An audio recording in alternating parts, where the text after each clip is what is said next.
The wind had been blowing for 3 days, straight across the flat Nebraska plain, and it showed no sign of stopping. It pushed grit through the gaps in the cabin walls, coated the 2 tin cups on the shelf, and made the single candle on the table gutter and lean until she cupped her hand around it, just to keep the light alive. She was 31 years old. He was 34. They had come to this quarter section in the fall of 1873 with a wagon, a milk cow named Pearl, $200 saved from 4 years of hard work in Ohio, and a belief that the land itself would answer back if a person was willing enough to ask it the right questions. The land had been slow to answer. The first winter took Pearl. A summer drought stunted the corn down to nothing worth harvesting. A hailstorm the following June stripped the kitchen garden clean in under 20 minutes, leaving only bent stems and bruised earth. They replanted. They borrowed seed from a neighbor 2 miles east and replanted again. By the autumn of 1874, they had enough put back to survive the cold season, but not enough to feel anything close to settled. The root cellar held more hope than it held provisions. Still, they stayed. They stayed because leaving felt like agreeing with every person back in Ohio who had called the plan foolish from the start. They stayed because the cabin, small and drafty as it was, had been built with their own hands from cottonwood logs he had hauled in a borrowed wagon, and there was something in those walls that belonged to them in a way nothing rented ever had. They stayed because on still mornings, when the plain went quiet and the sky turned a color between gold and copper, she sometimes felt that the place was beautiful enough to be worth almost anything. It was on one of those still mornings, in the middle of March, 1875, that he came back from the small trading settlement 4 miles down the road with something unexpected in the wagon bed. She heard the wheels before she saw them. She stepped out of the cabin and shaded her eyes against the low morning light, watching him guide the mule down the rutted track.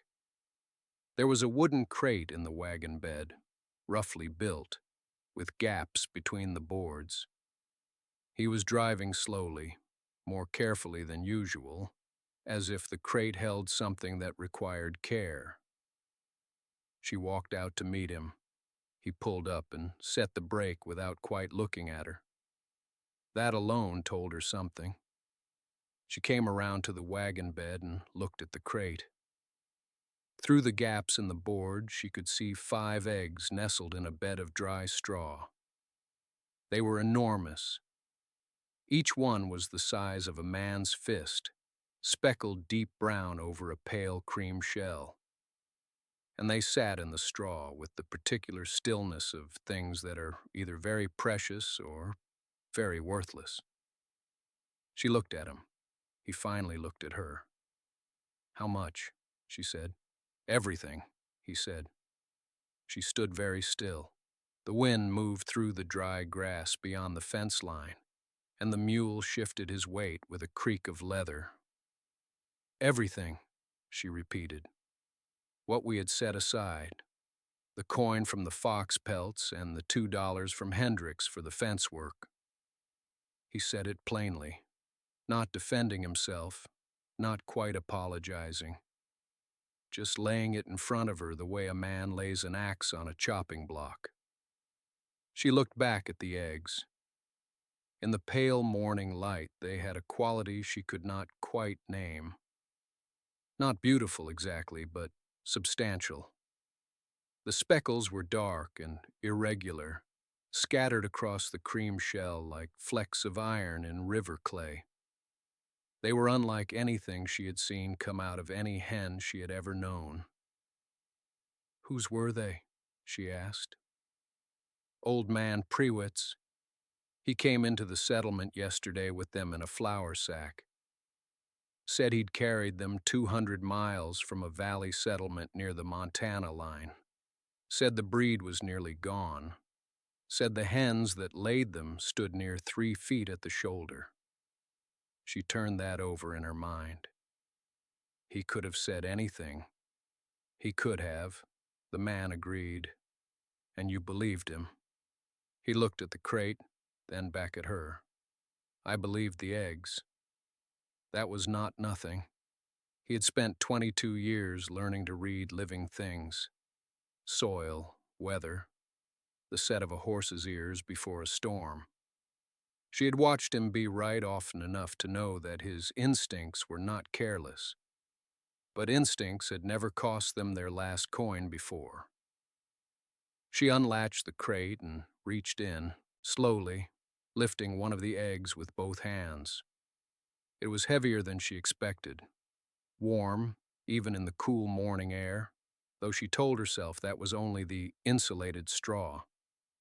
She held it level and turned it once in her palms, feeling the weight shift slightly inside. Her breath caught. She didn't say anything about that. She set the egg back carefully and latched the crate. "Where did Prewitt go?" she asked. "He sold them to me and kept walking. He wasn't interested in staying." "Did anyone else see them?" "Reeves was at the counter, and the Dobbins boy was sweeping the step." She understood what that meant. By midday, the settlement would know. By evening, it would have traveled as far as Gunderson's mill and probably as far as the Halverson claim on the eastern ridge. And it would not travel kindly. People in hard country did not look gently on neighbors who spent their last savings on mystery eggs from a wandering stranger. She picked up the crate herself, both hands under the base, and carried it toward the cabin without waiting for him to help. He came alongside and held the door. She set it on the table near the stove where the air was warmest. She stood over it for a moment, looking down through the gaps in the boards at the 5 great speckled shapes resting in the straw. "We'll need to build a brooding box," she said. He looked at her for a moment, then nodded once and went out to the woodpile without another word. That was one of the things she had come to trust most about him. The way he moved into work the instant work was named. No debate, no sighing, no slow turning of the idea over until it lost its heat. She heard the clean split of the hatchet within seconds of the door closing. She knelt beside the crate and studied the eggs through the slats. They were enormous. Each one sat like a rounded river stone, pale gray-green with darker speckling across the blunt end. She had kept chickens before, Rhode Islands, Dominiques, once a small flock of leghorns that a neighbor had sold them cheap. She knew what a large egg looked like. These were not large. These were a different category of thing entirely. The biggest among them was nearly the size of both her closed fists pressed together. She pressed her palm flat against the side of the crate, not quite touching the nearest egg, just holding her hand close enough to feel for warmth. There was none yet. The eggs had traveled in the cold and needed to be brought up slowly.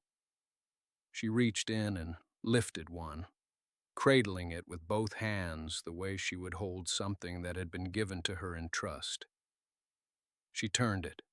The speckles clustered thickly near one end, thinning toward the other, as if whoever had painted the pattern had run low on color partway through. There was a slight translucence when she held it toward the window. She wasn't sure what that meant, but it steadied her.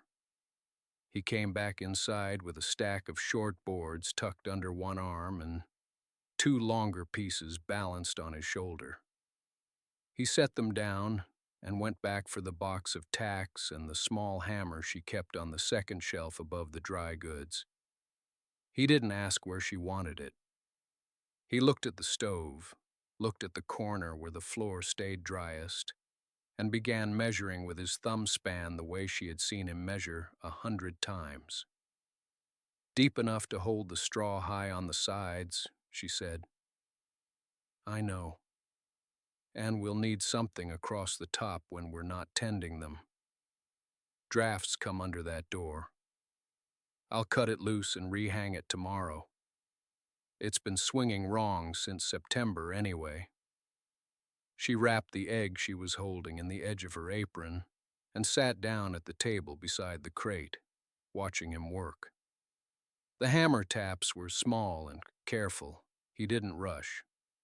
The box took shape in the late afternoon light, plain and solid, slightly wider than she had imagined, which was better. She thought about what Prewitt had said before he sold the eggs. She had asked him twice now to repeat it in her mind, testing whether she remembered it right. Rarest breed still breathing on this continent. Maybe fewer than 40 hens left alive. She hadn't asked him how he knew. She'd been too busy trying to decide whether to believe him. She still was. The box sat on the floor by the stove before the light was entirely gone. He had lined it with the oldest straw first, the dry stuff from the corner of the barn that had been there since last spring, and then layered the fresher straw on top of that in a way she recognized from how he bedded the mare when the cold came hard. Thick at the base, pulled up along the sides into a kind of bowl, so that whatever rested inside would be cradled rather than just laid flat. She placed the first egg herself. It filled both her palms. The warmth from the stove reached that corner well. She knelt and held her hand just above the straw and felt it. Not hot, not cold. Something that reminded her of the way an August afternoon felt when the sun had gone behind a cloud, but the air hadn't yet noticed. She thought that might be right. She thought she didn't know enough to be certain. He hung the door again that evening by lantern light, pulling the old pins and resetting them so the gap at the bottom closed properly when the latch fell. She stood inside and told him when it was right. He worked without complaint, the cold coming in past him every time the door swung open, and she kept herself busy tucking burlap around the sides of the box, so the drafts that still crept along the floorboards wouldn't find the eggs before morning. They ate late. The soup was thin, and she didn't apologize for it. He didn't expect her to. After supper, he sat near the box and watched it the way a man watches a fire he isn't certain will hold.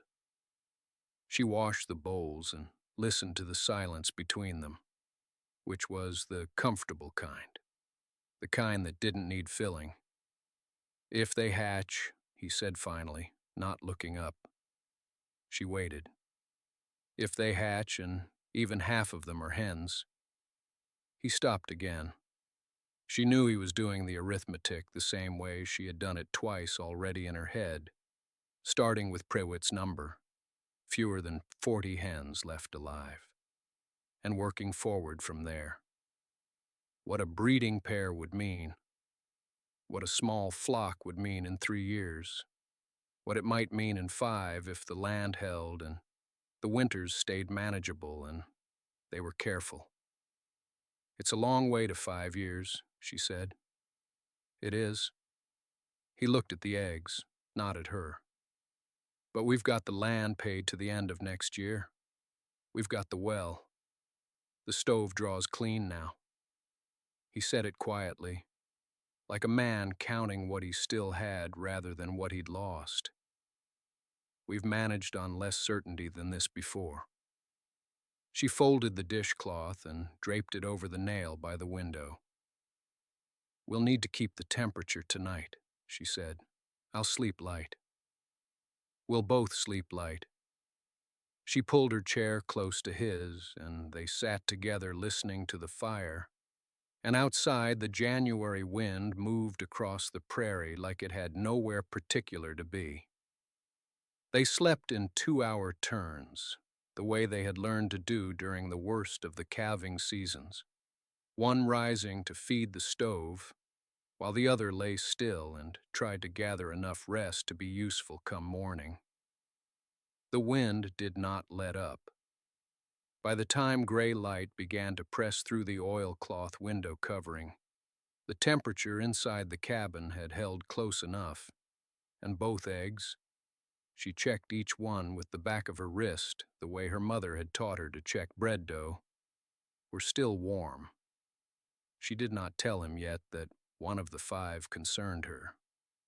She had noticed it the evening before, when she tilted it gently in the lamplight, looking for the faint veining she had heard described by the man who sold them the eggs, a traveling dealer from further east who had spoken quickly and moved on.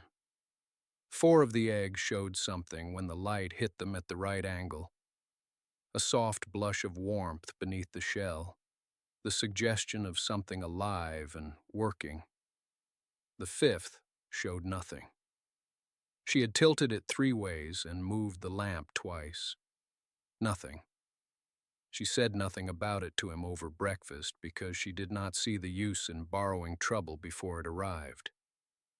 He ate his corn mush quietly, and then pulled on his coat and went out to break the ice on the water trough. And she stayed inside and watched the eggs and thought about what they were doing here, the 2 of them, in this particular patch of frozen Nebraska with nothing but a crate of improbable hope sitting on their best shelf. The town's laughter came back to her in pieces throughout the morning.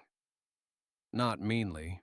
She had lived here long enough to understand that laughter on the frontier was often just fear dressed in lighter clothes. When people saw someone take a risk they themselves couldn't afford, sometimes the only thing left was to make the risk sound foolish. She didn't hold it against them, but she also did not intend to forget it. He came back in mid-morning with cold in his beard and news that Hendricks from the neighboring claim had stopped by the fence line on his way to the mill. Hendricks had asked, apparently without much cruelty, how the dead stones were keeping. "What did you tell him?" she asked. "Told him they were keeping fine." He hung his coat and poured himself the last of the coffee. "Told him we'd let him know when something happened worth talking about." She smiled at that and turned back to the shelf. It was 2 days later, on a Thursday morning, while he was outside splitting wood and she was mending the tear in his second shirt, that she heard it. Faint, and then less faint. A sound so small she thought at first it was the stove settling or a mouse in the wall. She set down the shirt and stood very still. It came again. She crossed the cabin in 4 steps and bent low over the shelf, and she heard it clearly. One of the eggs was tapping from the inside. She did not call out to him. Not yet. She pressed her ear closer to the shelf, close enough that she could feel the faint warmth radiating off the shell, and listened. The tapping came in small, deliberate intervals, like a finger knocking on a door it wasn't sure would open. Then silence. Then 3 more taps, slightly stronger. Her hands went to either side of the egg without touching it, hovering an inch away, as though she might steady it through the air alone. She had read everything she could find on hatching in the almanac she'd borrowed from the school teacher, and in a single worn pamphlet that had come tucked inside the crate with the eggs, written in cramped handwriting that she'd nearly memorized. She knew that the worst thing she could do was rush it. The chick had to work. That was the rule. The shell was the first obstacle, and the struggle itself built the strength the bird would need to survive. So she only watched. The tapping moved around the shell in a slow arc, and she understood it was cutting a line the way the pamphlet had described. A seam. She could not yet see the crack, but she believed it was there, forming along the side of the egg in the warmest quadrant, the side that had always faced slightly closer to the stove. She heard the wood splitting stop outside. A moment later, his boots came up the step and the door opened, bringing a sweep of cold air, and she turned and put one finger to her lips before he could speak. He read her face immediately. He set the axe just inside the door, eased it against the wall without a sound, and crossed to her. She pointed to the egg. He bent low beside her. They both listened. The tapping came again, and this time it was accompanied by something new, a faint, high sound. Not a crack, not a creak. Something living. Something that was not quite a voice yet, but was working toward one. He exhaled slowly through his nose.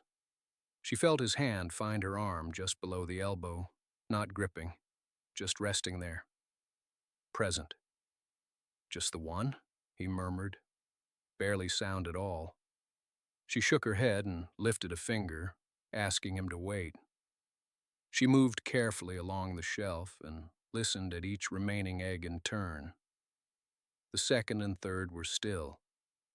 The fourth gave her nothing at first, and then, when she had almost moved on, she felt more than heard a faint vibration through the shell against her cheek. She turned back to him and held up 2 fingers. 2 eggs moving, 3 still silent. He nodded. His expression was something she had not seen on him in a long time. Not relief exactly, not triumph. Something quieter. The look of a man who had held his breath for weeks and was only now allowing himself to believe he might be allowed to breathe again.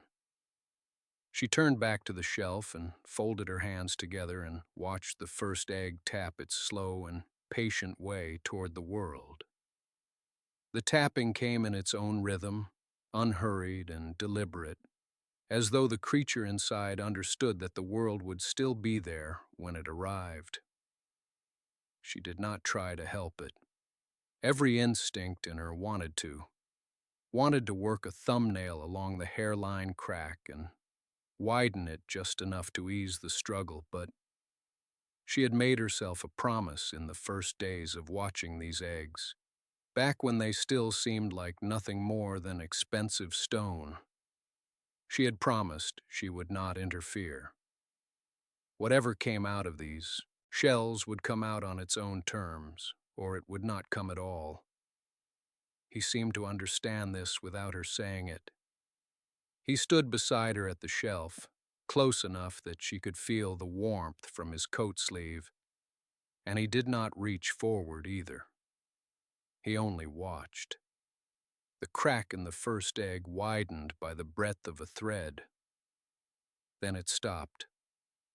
She counted her own heartbeats. The lamp behind them pushed their shadows long and soft against the far wall of the cellar.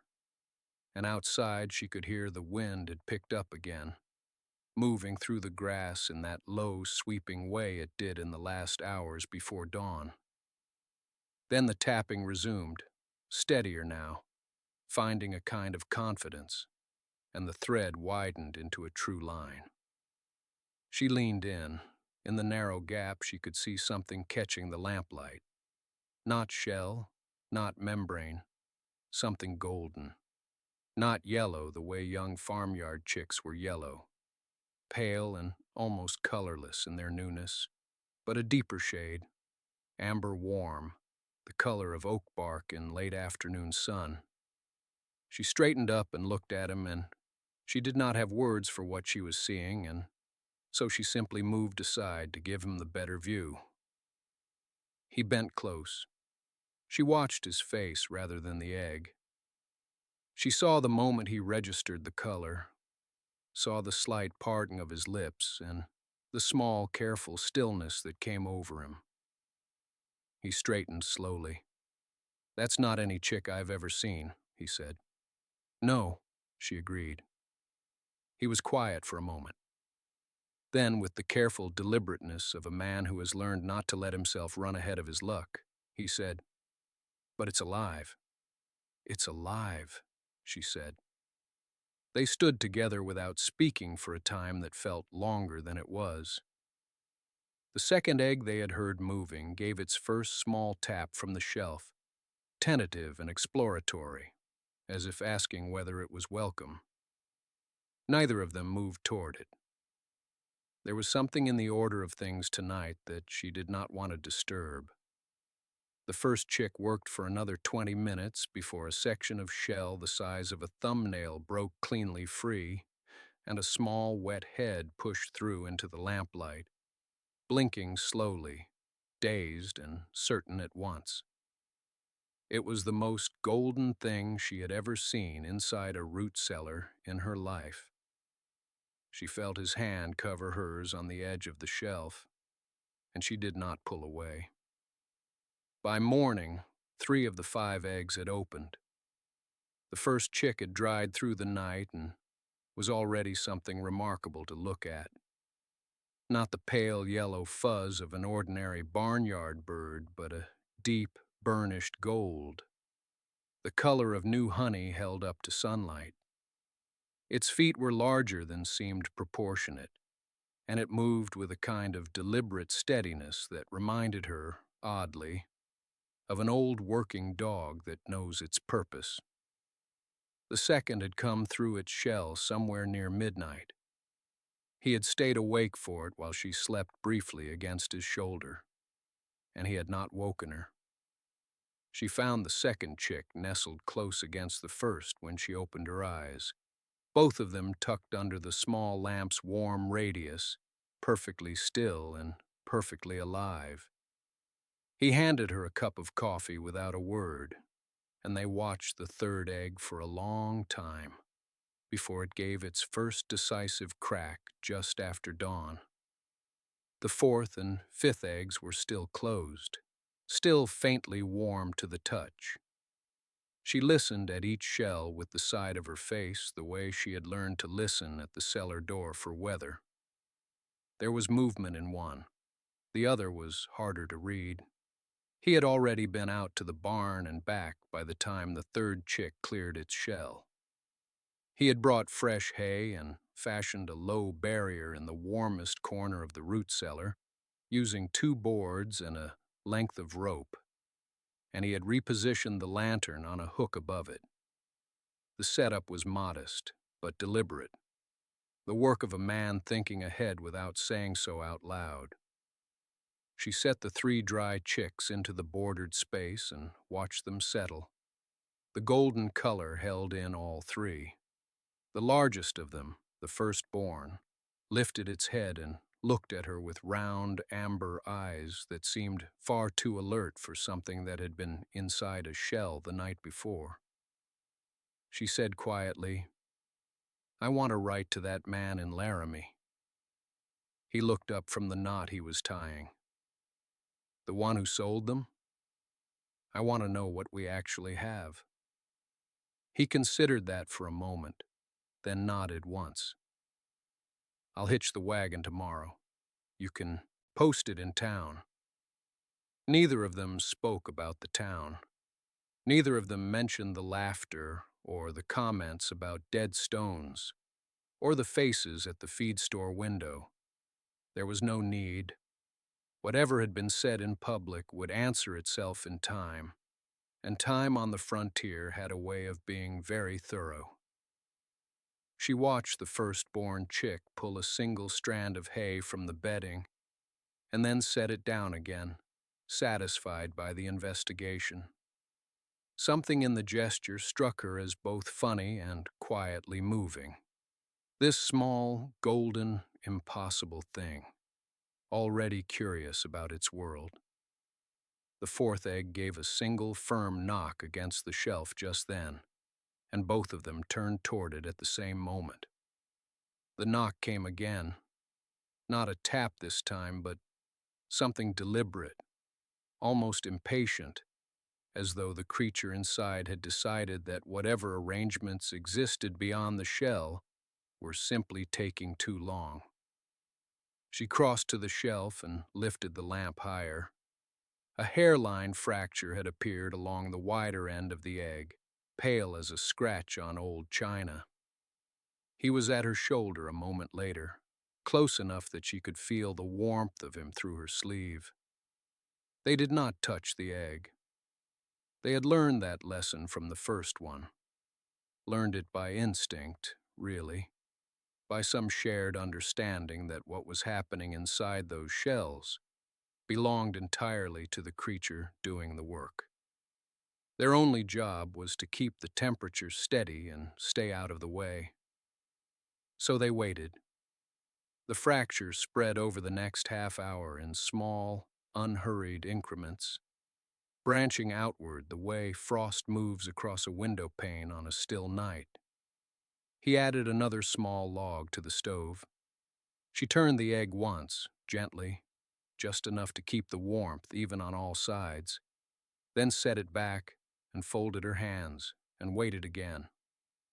The fourth chick emerged just before midnight.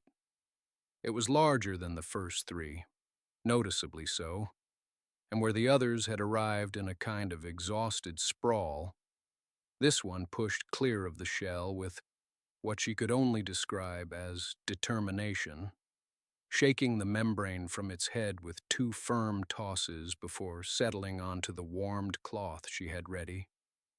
It was the deepest gold of the four, almost orange in the lamplight, with the same broad chest and the same wide, watchful eyes that already seemed to be measuring things. He laughed, a short, quiet sound, surprised out of him. "That one," he said, "is going to be trouble." She smiled without looking away from it. "That one," she said, "is going to be the best layer on the property." He didn't argue. He had stopped arguing about what she knew some time ago. The fifth egg sat undisturbed, and they let it rest. Whatever schedule it was keeping was its own. She settled the fourth chick in with the others, where it immediately walked the full perimeter of the warming box with the brisk efficiency of someone taking an inventory, and then tucked itself against the flank of the firstborn as though they had arranged the meeting in advance. He poured 2 cups of coffee from the pot that had been sitting at the edge of the stove all evening and handed her one without ceremony. They sat on the low bench together and watched the 4 small golden shapes breathe in the lamplight, the stove ticking quietly beside them, the night pressing against the single window in the way that frontier nights did, not threatening, just present, just enormous and dark and full of the particular silence that belonged to no other place on earth. The fifth egg had not moved, but it was warm and it was whole, and morning was still hours away. The fifth egg cracked just before dawn. She heard it first, a single delicate sound, like a thumbnail drawn along the edge of a fine china plate, and she was up from the bench before she was fully awake, crossing the 3 steps to the warming box with her shawl still draped sideways across her shoulders. He followed a half-second behind, coffee forgotten. The shell had split along the crown in a thin, decisive line, and the chick inside was working methodically, pressing outward with a patience that seemed almost considered. They did not help it. They had learned from the others that this one would arrive in its own time and on its own terms, and interference was not something it would have welcomed. They simply watched, close together, shoulders touching, breathing slowly so as not to disturb the air. It took 20 minutes. When the chick finally pushed free of the last curved fragment and sat upright in the nest of straw, they both went quiet in a way that had nothing to do with not knowing what to say. It was the largest of the 5. Its down was not the bright butter gold of its siblings, but something deeper, the color of late afternoon wheat just before harvest, with a faint warmth along the wing edges that the lamp caught and held. It looked around the warming box with an expression of complete and untroubled authority, regarded its 4 sleeping siblings briefly, and then tucked its beak once beneath its wing as though filing a report, and promptly fell asleep. She laughed. A soft sound, not quite a laugh. Something closer to relief given a voice. He put his arm around her, and she leaned into him, and they stayed like that while the sky outside the single window went from black to the particular gray-blue that belonged only to the half-hour before a frontier sunrise, when the land was still deciding whether to be beautiful or merely enormous. They had spent their last savings on a crate that half the town had called a joke. They had sat through the weeks of doubt without letting the others see the worst of it. They had taken turns believing when belief was the only practical currency either of them had left. And now there were 5 golden chicks breathing in a warming box beside a wood stove, in a territory that most people back east still considered a rumor. It was not a fortune yet. It was a beginning. But she had always understood, far more clearly than anyone at that trading post had given her credit for, that a beginning was the rarest and most valuable thing the frontier had to offer. You could not buy a beginning. You could only recognize one and hold on to it with both hands, and do the patient, honest, daily work of making it into something. Outside, the first thin line of gold appeared along the eastern ridge. Inside, 5 heartbeats, small, warm, improbable, and entirely alive, rose and fell together in the lamplight. She did not need anyone to tell her it was enough.